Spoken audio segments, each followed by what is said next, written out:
octubre de 1972, un grupo de jóvenes uruguayos jugadores de rugby emprende un viaje en avión a Chile. Pasarían el fin de semana en Santiago con la finalidad de tener un encuentro deportivo con un club local. El avión, un Fairchild F-227, fue contratado exclusivamente a la Fuerza Aérea para realizar el vuelo.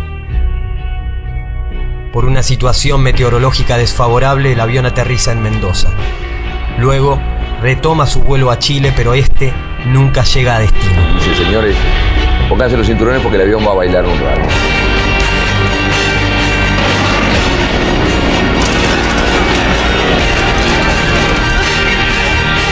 El avión se empieza a mover y de pronto un pozo de aire gigantesco que bajamos 600 metros de golpe.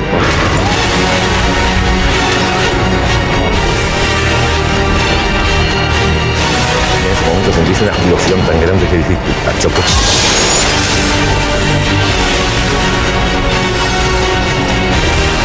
Cae en una especie de pista de esquí con tal suerte que no tocamos una sola roca. Y abrí los ojos. El otro que se clavó un fierro y no sabes qué profundidad tiene, otro que está en coma y parece que está perdido. Los ojos, los oídos y salir disparando. Pero cuando te das vuelta para salir disparando, para huir, ves que el avión no está. Lo que había atrás tuyo no está. Donde estaba mi amigo el gordo Gastón no está. Hay un gran agujero y el paisaje que se ve es nieve, nevando.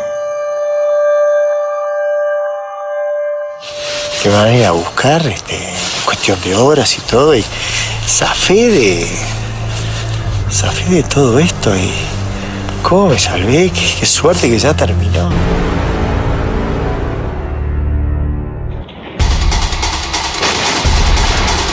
Cuando nieva mucho, la nieve se acumula arriba, ¿no? En las montañas. ¿Y después qué hace? Se cae en avalancha. Y de pronto sentimos como el ruido de una tropilla de caballos que bajaba desde lo alto. Y de pronto un temblor y...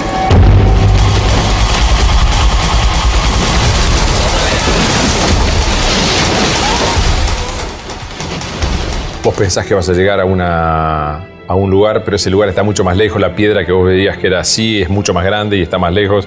Y pensás que vas a llegar en media hora y te lleva 5 horas llegar. Y seguís subiendo y cada vez más empinado y cada vez más empinado. Y me voy dando cuenta que no es lo que pensaba, ¿viste? Yo pensaba llegar arriba en un día. West is Chile, and this was the idea which we left the fuselage. The only certain thing was to the west was Chile.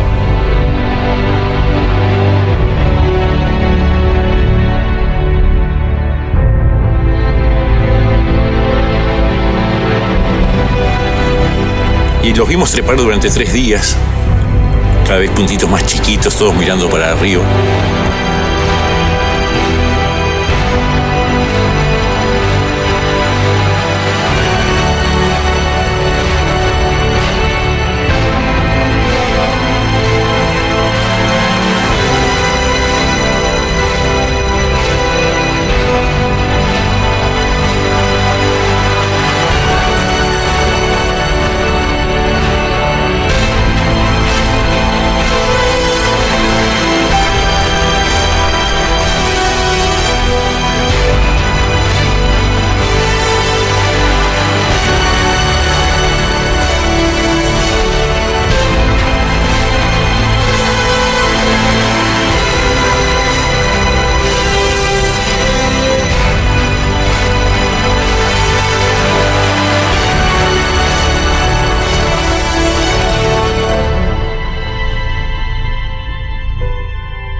Siga ese aplauso, por favor. Vamos a recibir a Carlitos Páez, Gustavo Cervino.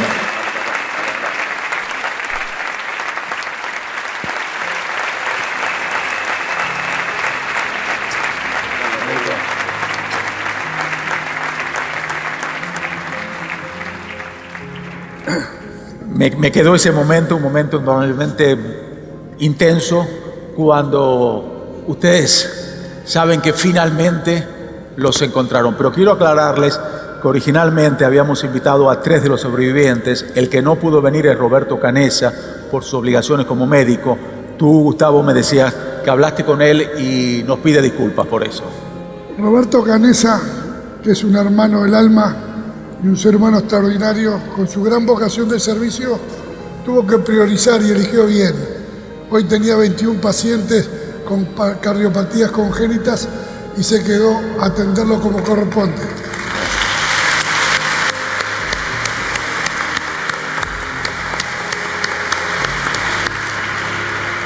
Vamos a regresar como terminaba el video. Ese momento cuando ustedes ven que los encontraron. Bueno, justo estábamos ahí atrás mirando el video con... ¿Qué es lo que sienten cuando ven ese video? Sí, decía recién Gustavo, para mí es un éxtasis volver a verlo y para mí también. Digo, es el momento de felicidad porque fue el quiebre, el regreso a la vida, digamos, de alguna manera. Aunque nosotros ya sabíamos de que nos habían encontrado porque escuchamos por radio, pero nos preparamos para ese momento. Que es un momento que, por más que lo hayas escuchado por radio, el ver ahí que te están buscando normalmente es algo muy intenso, ¿no es así? Ese es el triunfo de la vida sobre la muerte, ¿no? Roberto Canessa y Fernando Parrado, honrando la palabra, caminaron durante 10 días, 100 kilómetros, subiendo lugares que es muy difícil de entender, y nos trajeron esos pájaros de la vida, ¿no? Que finalmente dejaron que pudiéramos reencontrarnos con el mundo, y bueno, se escribieron libros, películas, solo porque ellos cumplieron con lo que se habían comprometido. Y precisamente entre esos libros que se escribieron, uno de Carlos, que es Al 10º día, que es cuando finalmente ustedes dicen tenemos que hacer algo, ¿no es así? Y lo importante de esto, que lo que ustedes vivieron es una lección de vida porque no, ustedes en tu libro dices, hay gente que sufre huracanes, que sufre tormentas, tiroteos, pero a nadie le toca quedarse con un avión en medio de la cordillera de los Andes a 4.000 metros de altura, tener que tomar acciones drásticas como para sobrevivir el canibalismo, que de eso vamos a hablar más adelante. Pero comentame de tu libro que dice por qué es tan importante esos 10 días. Bueno, un poco lo que decía Gonzalo Muñoz hoy, cómo la vida te cambia de golpe y cómo después dentro de la historia a su vez nos cambia una mala noticia que nosotros convertimos en oportunidad. En el día 10 habían pasado aviones por arriba nuestro y nosotros esperábamos, convencidos de que nos habían visto. Pero Gustavo Nicolich y Roy Harley eran los que escuchaban una radio, una estica, que era lo que estaba de moda en aquel momento, la que usaban los uruguayos para ir al estadio. Y había que escucharlas del lado de afuera porque nevaba horrible. Dentro del avión no podías captar las noticias. Y entra Gustavo Nicolich y se dirige a mí y me dice, Carlitos, tengo una buena noticia para darte. Le digo, ¿qué pasó, Gustavo? Y me dice, acabo de escuchar la radio chilena que un locutor dijo que dieron por finalizada la búsqueda del avión uruguayo y van a venir a buscar los restos nuestros en febrero cuando vengan los deshielos. Yo digo, pero ¿cómo buena noticia, hijo de puta? Lo quería matar. Imagínense en ese chico de 18 años, caprichoso, consentido. Yo tenía niñera en esa época. Que te digan como buena noticia que no nos busquen más. Entonces él me agarra del cuello y me dice, Carlitos, ¿sabes por qué es buena noticia? ¿Por qué? Le digo yo, porque ahora tenemos que encontrar nuestros propios recursos. Y ese día marca claramente que nosotros ese día dejamos de sobrevivir, pero empezamos a vivir. A ver si me entendés el concepto. Para mí sobreviviente es aquel que está esperando en una isla que lo vengan a buscar. Pero cuando uno se convierte en el timonel de su propio destino, la cosa cambia. Y entonces ahí es donde cambia la actitud, dejar de esperar para empezar a actuar. Como yo digo en mi libro, nos convertimos en vivientes, ¿no? Yo sé que nos llaman por ahí los sobrevivientes de los Andes, le llaman la tragedia de los Andes, que yo no comparto, porque tragedia sí fue en aquel momento, pero ahora quedó lo que aprendimos de la tragedia, que eso es lo que compartimos permanentemente en el mundo entero. Precisamente, sí, indudablemente lo que aprendieron, y por eso lo que decía anteriormente, que la lección en esta situación tan crítica que estuvieron ustedes es una lección de vida que el resto de los humanos que no vamos a vivir nunca eso, podemos sacar una lección. Pero Gustavo, en ese punto, en esos momentos cuando dicen tenemos que nosotros hacer algo, porque si no la ayuda exterior no va a llegar. ¿Cómo se manejan en esos momentos? Bueno, con Carlitos somos compañeros de clase de jardinera enfrente de mi casa, en la casa La Chiva. Toda la vida fui antiautoritario y rebelde. Durante toda la noche en la cabeza, después de escuchar la noticia, me acordaba que decían que iban a venir en febrero, 3, 4 meses después, a buscar los restos del avión que eran blancos cuando se vayan las nieves y los cuerpos.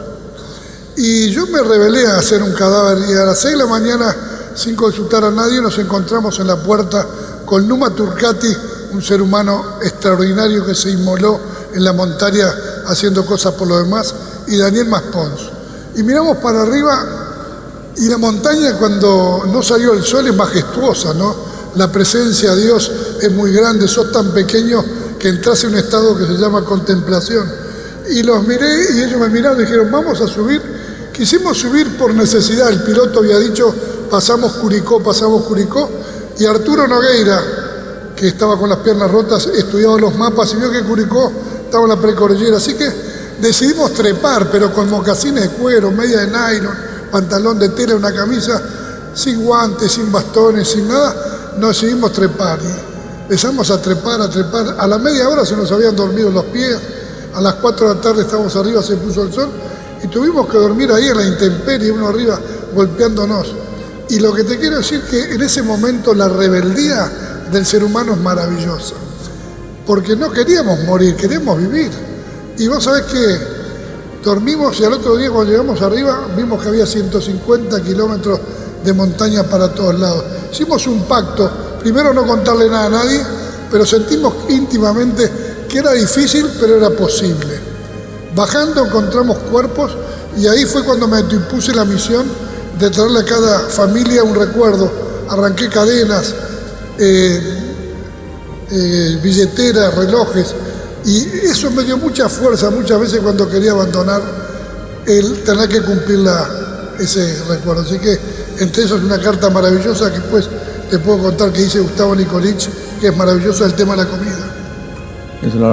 Carlito, lo que te quiero decir, me decía este muchacho, jugador de rugby, con niñera, una situación económica muy holgada, se encuentra en esta situación crítica donde en toda crisis en una empresa y en una crisis en la situación que ustedes estaban viviendo, hace falta un líder.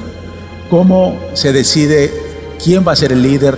¿Cómo se maneja la situación cuando indudablemente en un grupo, en una situación crítica, hay gente que dice, no, esto no me gusta lo que dice el líder, tipo vos como un caprichoso? ¿Cómo adaptaron decir, bueno, vamos a tener un líder que nos va a ayudar a sobrellevar esta situación? Yo ni siquiera había sido Boy Scout en mi vida, nunca había dormido afuera de casa, para que tengas una idea. Nosotros mantuvimos como líder inicial a Marcelo Pérez del Castillo, que era el capitán del equipo de rugby. Cuando vos tenés 18 años, como tenía yo era el más chico de todos, y otro tiene 23 o 24, es mucha la diferencia. Y él era el líder natural del tema, pero ¿qué pasa? Empieza a perder su liderazgo, ¿por qué? Porque él se sentía muy culposo de haber organizado todo ese viaje. Y empieza, bueno, después viene la avalancha, él muere en la avalancha y empiezan a surgir diferentes líderes. Y curiosamente el liderazgo se estaba dando de acuerdo al que trabajaba más. Que yo siempre digo que para liderar algo, el primer ingrediente es el trabajo.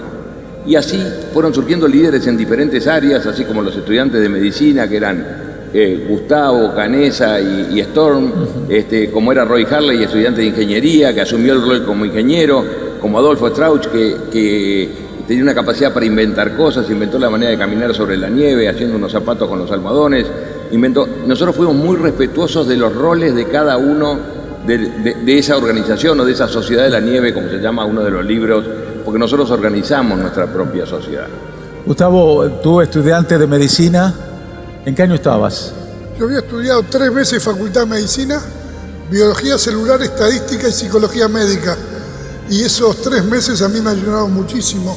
3 meses solamente. 3 meses Facultad de Medicina tenía... Y te encontrás en medio de la cordillera, en una situación extrema, donde se necesita alguien que sepa de medicina. Y Tú sabías más que Carlito, seguro, ¿no? Un atrevido. Más que Carlito. Entre Carlito y Gustavo, que más tienta a Gustavo. Mucho más atrevido era él que ni Boy Scout fue. Digo, ¿cómo fue ese momento? Vos sabés que yo creo firmemente que todos los seres humanos tenemos toda la información acumulada en el ADN. No tenía idea de cómo se hace, pero en ese momento me acuerdo patente que cuando paró el avión me caí en la nieve y tuve que subir de vuelta y estaba la madre de Fernando Parrado tirada en el pedazo de avión de fuselaje. Me agaché, le toqué acá la carótida y vi que no funcionaba, no latía. Y entonces me levanté y para caminar le pisé el pecho. Nunca me olvido, se lo digo a Nando. De repente podía haber evitado, pero era como ya habíamos entrado en otra realidad, que la muerte era una realidad totalmente inevitable. La vida era la excepción. En un costado sacamos un asiento y le grito a Roberto porque viene, me encuentro con Fernando Vázquez, compañero de facultad, tenía cortada la arteria femoral y no le podíamos parar la sangre, o sea, la impotencia,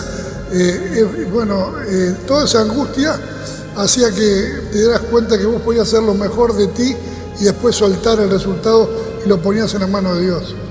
Y en un momento, para sobrevivir, tienen que tomar acciones drásticas porque no había alimentos. Exacto. Y ante esa situación, ¿cómo deciden tener que hacer lo que ustedes hicieron, el canibalismo? Porque vivimos el proceso. ¿Les molesta cuando se dice canibalismo o es la palabra correcta o no es la palabra correcta? Canibalismo no es correcto. Porque quiere decir matar para comer, cosa que no fue el caso de ustedes. No pasó. Nosotros vivimos un proceso. Curiosamente, esta es una historia que podían haberla protagonizado cualquiera de los que están ustedes acá. Es una historia extraordinaria, dicha por la National Geographic, protagonizado por gente del común. O sea, no es un mérito mío, no es como el que escala el Everest, que es un tipo, un superdotado. Nosotros somos gente del común que nos tocó vivir esta historia extraordinaria. Y créanme, señores, que hubieran vivido exactamente el mismo proceso. No ni siquiera un mérito de uruguayo, como a veces dicen, un mérito de... No, es un mérito del ser humano. Es la capacidad de adaptación y de evolución y de transformación a lo largo de 70 días, que como yo digo, es mucho tiempo, da para ponerse de novio, casarse y divorciarse. Es mucho tiempo, 70 días. Quédense acá en Punta del Este el 1 de enero hasta el 12 de marzo, pasársela bien y verán lo que yo les digo. Entonces, ¿cómo llegamos a esa decisión? Muy simple. Nosotros pasamos 10 días sin comer absolutamente nada. Comimos una lata de mariscos que compartimos entre 26, porque 26 fueron los que quedaron vivos. A mí me tocaron 2 cuadraditos de chocolate y un vaso de guindado. Eso fue lo que comimos en 10 días. Y recibimos la noticia de que no nos buscan más. Y empieza a surgir en todos al mismo tiempo la única idea posible, que era la de alimentarnos de nuestros compañeros muertos. ¿Por qué? Porque no hay nada más. En la cordillera hay nieve, rocas y el fuselaje. Pero claro, empieza a surgir la idea, pero nadie se animaba a hablar del tema, mucho menos yo, que era el más chico. El primer comentario, yo, pero en lo personal se lo siento a Nando Parrado. Yo me iba en una expedición a tratar de encontrar la cola del avión, porque ahí estaba el equipaje nuestro, y cuando me despido le digo, Nando, no queda nada en la despensa era un bolsito así de mujeres.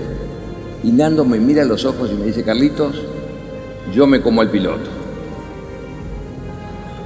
Yo sé que genera risa, pero es el mismo proceso que hubiéramos cumplido todos. ¿Por qué el piloto? Primero, porque era el desconocido. Segundo, porque era el responsable. Parrado había perdido a su madre y su hermana en el accidente y, lógicamente, no iba a empezar por mi íntimo amigo, es lo lógico. Nosotros cumplimos lo que todo ser humano, el proceso que todo ser humano cumple. Y bueno, fíjense en un acto de cobardía mío, yo me voy en esa expedición y me quedo en una parte con Adolfo Strauch y miren cómo lo planteo. Nosotros acá en Uruguay decimos tirar verdes para recoger maduras. Entonces yo le digo, che, Adolfo, Nando está loco de remate, se quiere comer al piloto. Y Adolfo me dice, no, Carlitos no está tan loco, yo con mis primos ya lo pensamos. Y ahí nos dimos cuenta que era una idea generalizada, que cuando llegamos de esa expedición, no nos juntamos porque estábamos todo el día juntos, pero hablamos del tema y créanme, señores, que no ofreció resistencia alguna, fue mucho más simple. La primera cosa que hicimos fue un pacto solemne entre todos nosotros, que si alguno de nosotros moría, quedaba a disposición de los demás. Y la segunda cosa que hicimos fue encomendarle a los estudiantes de medicina, que habían asumido su rol de médicos, que se ocuparan del asunto, y se ocuparon. Pobres los estudiantes de medicina. Un estudiante de medicina de 3 meses nunca habían estado ni siquiera en la morgue, porque, digo, era lo mismo que estar de agronomía, pero bueno, como se le habían creído que eran médicos, asumieron el rol y se ocuparon y resolvimos uno de los temas que teníamos que resolver. Muy simple, el proceso fue muy simple, a veces es difícil verlo después de que uno viene de almorzar o lo que sea. Nosotros pasamos 10 días de no comer absolutamente nada. Yo voy a te quería preguntar porque te veía que lo observabas a Carlitos y no sé, ¿estás de acuerdo con lo que dice? ¿Fue tan simple? No, es muy simple contarlo, es muy difícil hacerlo. Tuvimos que pasar por muchos procesos psicológicos, tabúes fisiológicos, religiosos y culturales. Con Roberto Canessa veníamos hablando hace días, pero no sabíamos si un cuerpo que estaba ahí hace días, de repente lo comías y te hacía bien o mal. Y lo otro, lo físico. Un cordero en el freezer, vos lo sacás y no lo podés cortar ni con un hacha. Los cuerpos estaban abajo del hielo, era todo muy difícil. Pero lo más importante no es el hecho material, lo más importante es la comunión y la decisión de elegir todos juntos la vida y el pacto que hicimos. Un hijo mío a los 6 años le contó a un amigo viendo la televisión, cuando le preguntó cómo sobrevivieron, dijo, muy buena pregunta, estaban tan débiles, que para trepar la montaña le pidieron prestados los músculos a sus amigos muertos. Mirá como un niño de 6 años lo cuenta, los músculos, la carne, era la energía para nuestras piernas para poder trepar. Así de simple se entendió. Los sobrevivientes trabajamos en este país durante 2 años para cambiar la ley de trasplantes. Una transfusión sanguínea es un tejido igual que un músculo y en este momento se están haciendo millones de transfusiones en el mundo. No había casi trasplantes. Acá en Uruguay, a partir de una ley que la votaron todos los partidos políticos, una persona por el derecho de nacer es donador. Hoy no se muere ningún niño porque no donó el corazón o un riñón. Lo pueden usar solo que digan que no. O sea que hemos contribuido con el ejemplo de nuestros amigos a ser partícipes.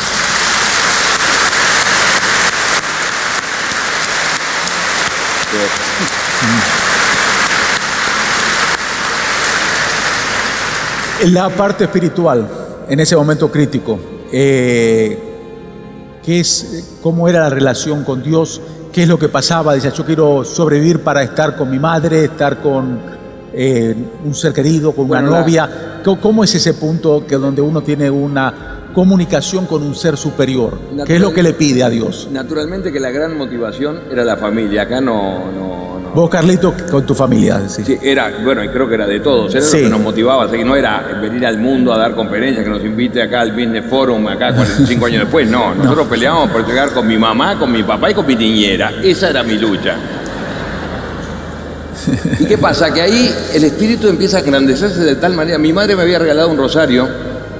Cuando me fui, la desperté y cuando nos íbamos en el avión me dio un rosario para que llevara. Ese rosario para mí fue importantísimo porque todos los días yo mismo lo comandé, ese rosario, pero el rosario era un momento de introspección, de rezarlo todos los días, absolutamente todos los días.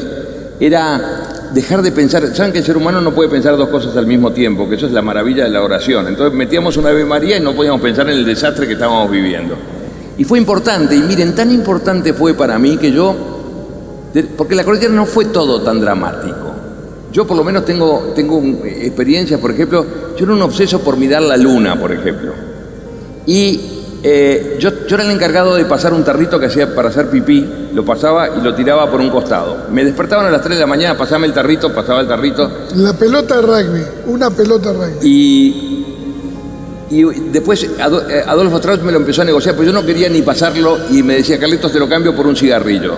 Lo cambiaba por un cigarrillo. Al final ni siquiera por un cigarrillo. Pero un día Adolfo me dice, Carlitos, te cambio el tarrito por la luna que vos tanto querés mirar. Entonces le paso el tarrito, me sedujo la idea, tiro el pipí y entonces le digo, bueno, Adolfo, dame la luna. Y me puse un espejito de mujer de los redonditos esos y yo miraba la luna porque yo dormía con las ventanas para atrás. Era lo único que me interesaba, era mirar la luna porque yo sabía que mi madre era lo único que podía estar mirando. Cuando llegué a la civilización le digo, mamá, yo miraba la luna porque sabía que tú la estabas mirando. Y ella me decía, Carlitos, yo también miraba la luna porque sabía que tú la estabas mirando. Todavía me emociona contarlo porque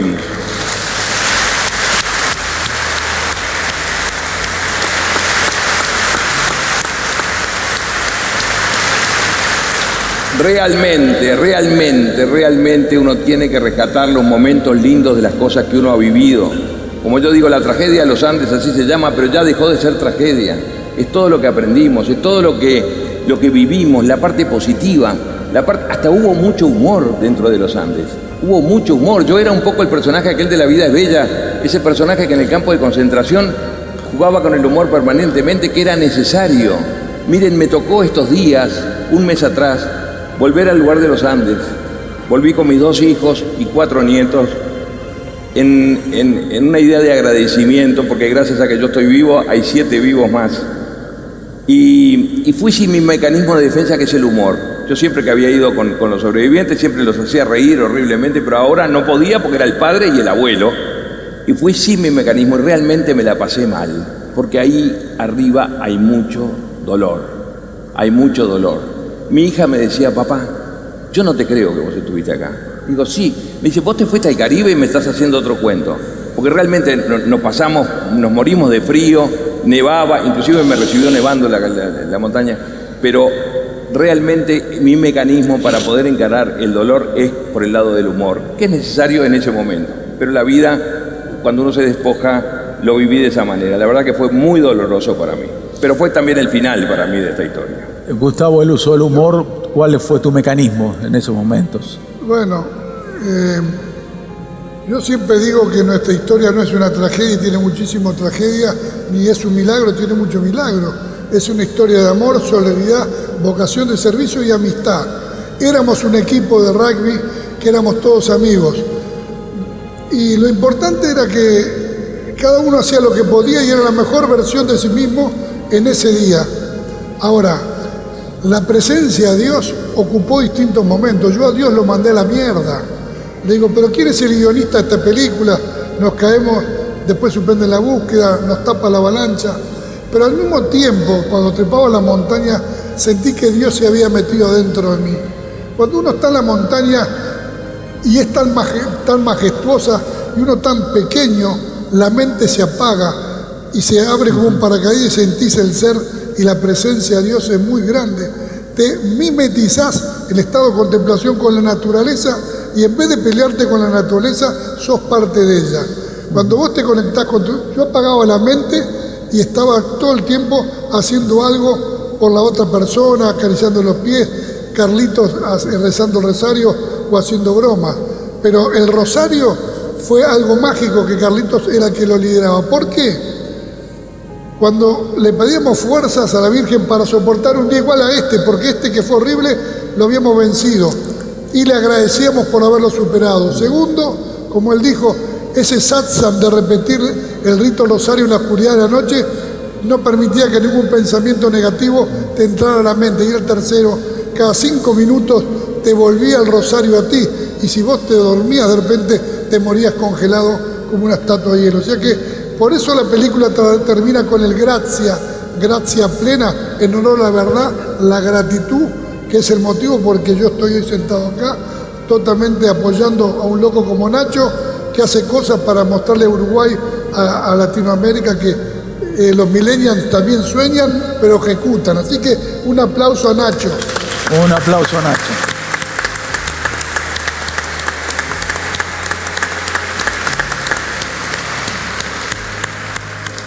Carlitos, se le humedecieron los ojos con esta imagen que nos emocionó a todos. Vos mirando a la luna y tu mamá te decía, yo estaba mirando a esa misma luna. Esto me lleva a preguntarte, ¿cómo fue el reencuentro con tus seres queridos? ¿Cómo fue el reencuentro con tu mamá, con tu niñera, que ya la mencionaste en varias ocasiones? Imagínate, el encuentro, ¿cómo fue eso? El encuentro con mi madre fue... Bueno, primero me encontré con mi padre, naturalmente, que lo tenían agarrado entre los militares porque se creían que estaba loco. Pero inmediatamente papá le dio como culpa solamente saludarme a mí porque él se había hecho como padre de todos. Entonces me dejó a mí y siguió. Yo me fui para el hospital y de pronto llega mi madre entre medio. Imagínense en ese hospital de campaña o de un pueblo chico lleno de gente, lleno de periodistas, mi madre avanzando entre la multitud. Y claro, para ella, para mí era normal separarme de mi madre 70 días, pero para ella era como encontrarse con Lázaro, con alguien que viene de la muerte. Por supuesto que estuvimos horas abrazados, ella me contaba lo que habían hecho en Montevideo, que habían consultado con curas, parapsicólogos, etc. Me contaba con horror que se había muerto un perrito chihuahua que teníamos en casa. Le digo, pero mamá, se me murieron 29 personas. Bueno, la cuestión, yo le hacía mis cuentos y en un momento dado viene el doctor Baquedano, el director del hospital, le dice, señora, le tengo que pedir que se retire porque el chico está muy ansioso. La convence que se vaya para irse. Y cuando se está yendo entre la multitud, yo la llamo y le digo, mamá, le grité y volvió, me dice, ¿qué pasa? No, hacemos un favor, yo llevaba $70 para el viaje a Chile. Se los di a mi madre, le digo, mamá, haceme un favor, cuando salgas del hospital, cambiame los escudos chilenos, porque tengo que comprarme ropa. Mi mamá mira la plata y me mira a mí. Dice, pero Carlitos, ¿no gastaste nada? ¿Qué es?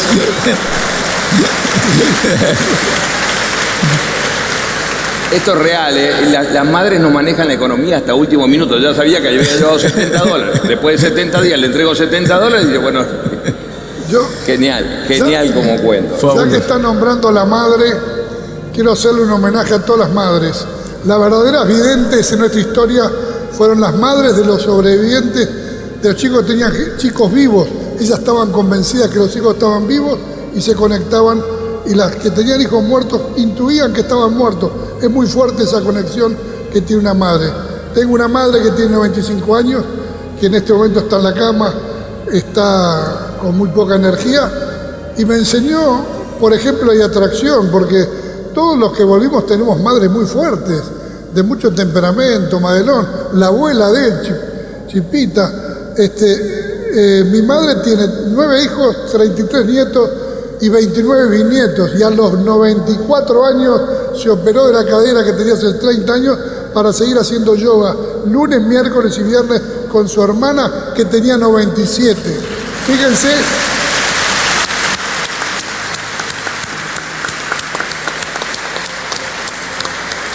Lo importante para mí, la energía más grande que existe en la vida es el amor. Es lo que mueve todo. Nando caminaba por amor, quería volver a abrazar a su padre, había perdido a su madre, a su hermana. Y eso hay que saber conectarse, a cortar la cabeza. La distancia separa la mente del corazón, que la mente te dice que no podés, que no servís para nada. Nosotros nos vapuleó, la mente nos hizo mierda. Pero abajo está el ser, que ese no se entrega, busca posibilidades, es capaz de soñar. Lo que escuchamos hoy, la visión, los sueños. Nosotros soñábamos con volver a abrazar a nuestra familia y aprendimos que el éxito está antes que trabajo solo en el diccionario. O sea que costó mucho, pero valió la pena.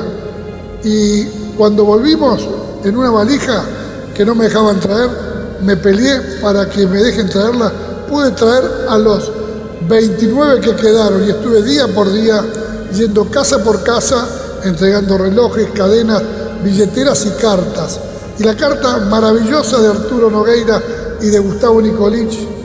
Gustavo Nicolich dijo, antes de la avalancha, y si llega el día en que yo pueda ayudar a mis amigos con mi cuerpo, lo haría con mucha alegría. Qué amor, qué solidaridad que entrega, ¿no? Eso es un gran aplauso.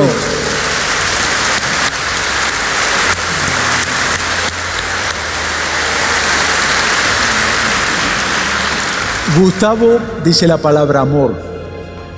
Carlitos en su libro dice que lo que los ayudó fue la actitud. Sin duda la actitud, sin duda fue... Miren, yo tengo 7, 8 títulos de la conferencia, que es la misma conferencia pero con distintos títulos. La que me invitan a dar es una que se llama Actitud, Actitud, Actitud. Son todas lo mismo, pero la que me invitan a dar es esa. Y te quiero contar un cuento porque siempre nos llaman los héroes de los Andes. Para mí el único hecho heroico que hubo en esta historia sucedió en el momento que salen a caminar Parrado, Canessa y Vicentín, en lo que fue la expedición final. Y salen a caminar ellos y caminan 20 metros y vuelve Parrado hacia atrás y me dice, Carlitos, antes de irme quiero darle un beso a la Cruz de tu Rosario.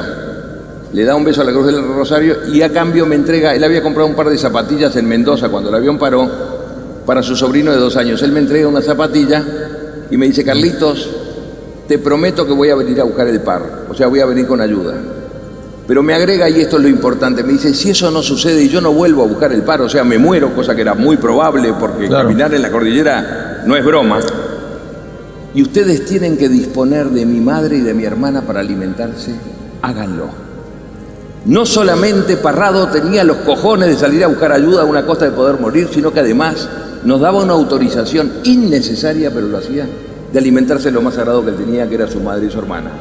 Eso lo convierte a Parrado en un grande que merece que ustedes me acompañen a aplaudirlo hoy aquí.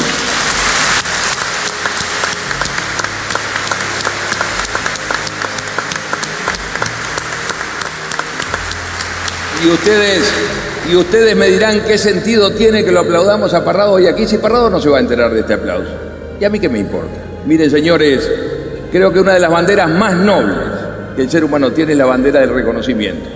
Muchas veces nos creemos que no reconocer los logros de los otros te hace más grande, y no, es al revés. ¿Y cómo no le voy a reconocer a Parrado su grandeza de salir a pelear con su vida y además darnos esa autorización? Solo un grande hace una cosa de esa. Otro aplauso. Aplaudilo, loco, aplaudilo. No, ya está. No. Gustavo, Carlito lo decía bien claro, que él no buscaba ni pensaba que iba a dar conferencias por todo el mundo, pero es una realidad que estos últimos años ustedes están viajando por el mundo, compartiendo la experiencia de ustedes con audiencias de países muy remotos y de toda nuestra América. En estas conversaciones que tienen con estas personas que quieren escuchar este hecho que vivieron ustedes, ¿qué es lo que más te destaca? ¿Qué es lo que la gente más les pregunta? ¿Qué es lo que más les dice? Primero, que viajo por todo el mundo, pero yo en Uruguay doy 2 o 3 conferencias por semana. Voy a las cárceles, a las escuelas, a los hospitales, pacientes con HIV, porque para mí es una obligación, para mí, transmitirle a la gente esperanza, ilusión, alegría, como lo hicieron conmigo. Eso, lo primero, y hay muchos oyentes que lo hacen, Carlito lo ha hecho también, y de hecho hoy estamos acá haciéndolo con el corazón. Una vez en una cárcel, después de 3 horas de hablar ahí en el CONCAR, hicieron fila y uno por uno me venían a saludar. Y me acuerdo, un negro, ahora se dice afrodescendiente, de casi 1,90 m, arrancó una cruz que tenía hecha con clavos de herradura, ¿se acuerdan? Y me dijo, esta cruz me la regaló mi madre. Me dio tanta vergüenza que le iba así quedársela, dije, no, la agarré y se me arrimó al oído y me dijo, gracias por darme amor. Es la primera vez que me dan amor en mi vida. Y empezó una catarsis de confesiones. A los 6 años me violaron, a los 12 el primer robo, a los 13 maté a uno, no paraba de llorar. Y todo eso, ¿no?, que vos veías y decís, ¿cómo? Qué lindo, ¿no? Todo este dolor es transformador y hay gente que lo incorpora para salir adelante. Pero en verdad, nosotros tuvimos 73 días. Pero hay personas que viven 375 días del año, toda su vida, en una cordillera totalmente adversa y salen adelante. Esos son los héroes reales de este mundo que sigue siendo indiferente. O sea que yo creo que tenemos que compartir lo que dijo este muchacho hoy a Muñoz, ese tipo de cosas, ¿no? ¿Qué hago? ¿Me hago el boludo o asumo la responsabilidad? Yo creo que acá todos los empresarios uruguayos, argentinos, latinoamericanos, podemos empezar a ser protagonistas del cambio, cambiando nosotros. Entonces, estos foros tienen que ser para eso, ¿no? Para transformar y para invitar a todos a transformar el yo, el nosotros, y hacer cosas por vos mismo, que es el servicio, y por los demás para que vivan en un mundo mejor.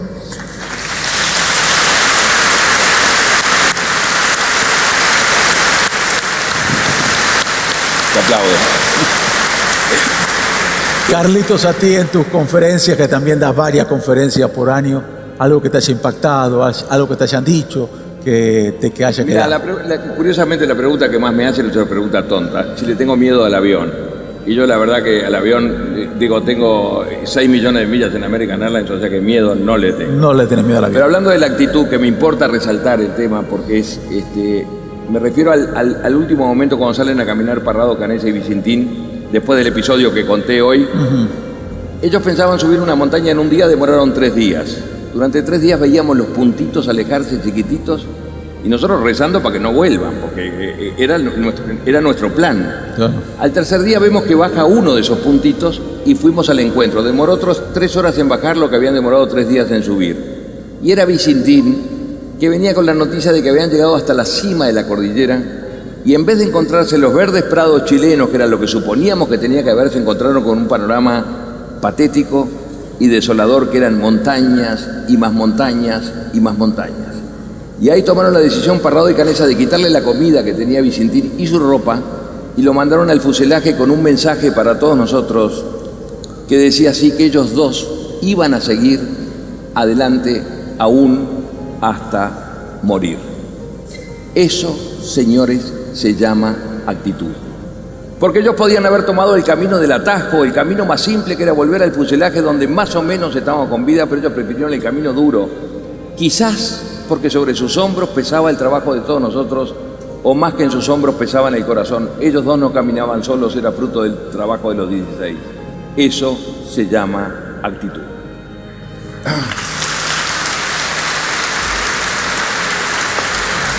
Creo que este punto de la actitud es ideal para finalizar esta conversación. Fue una lección para todos, es un gusto, son héroes, ustedes se los llama héroes, pero lo que dicen es que personas ordinarias que tuvieron que vivir algo extraordinario, que es cierto, pero creo que también se habla mucho en todo el mundo de la garra uruguaya, de la garra que ponen en el fútbol, que la garra que ponen, y yo pienso que esa garra también tuvo algo que haber influido en que ustedes estén aquí con nosotros conversando, ¿no? Hay que meterle muchas ganas, mucha actitud, mucho amor, como dices tú, pero la garra uruguaya es algo que te tiene que... Es una verdad y es un mito.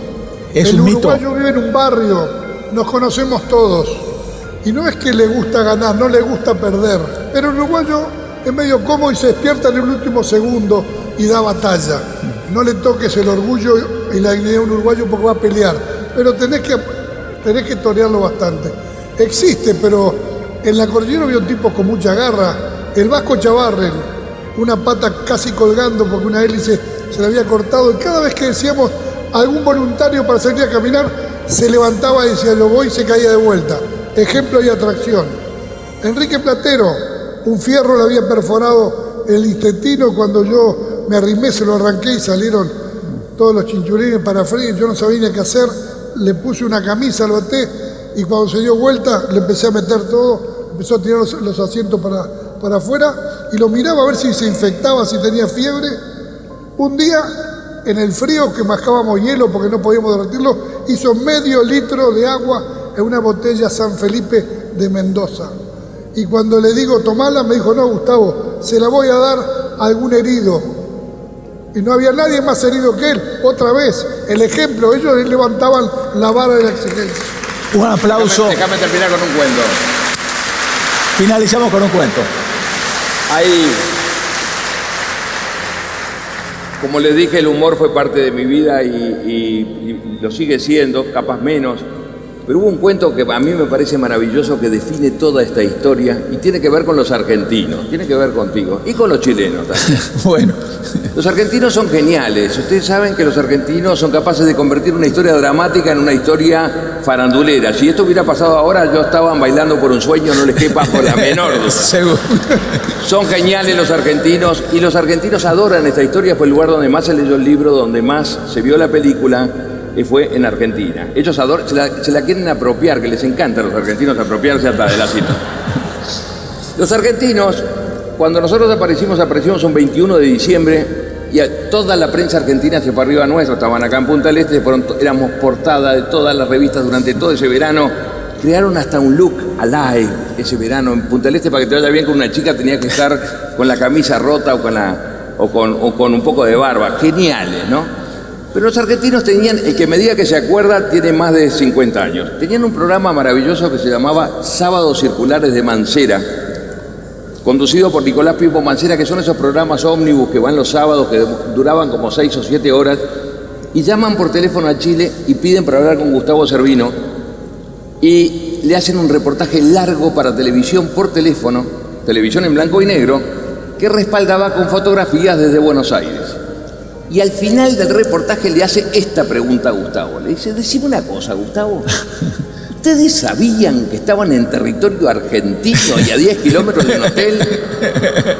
Y este animal, más rápido que un rayo, le dice, sí, Pipo, sabíamos. pero como nos parecieron muy simpáticos los chilenos, preferimos caminar 70 kilómetros para otro lado. Que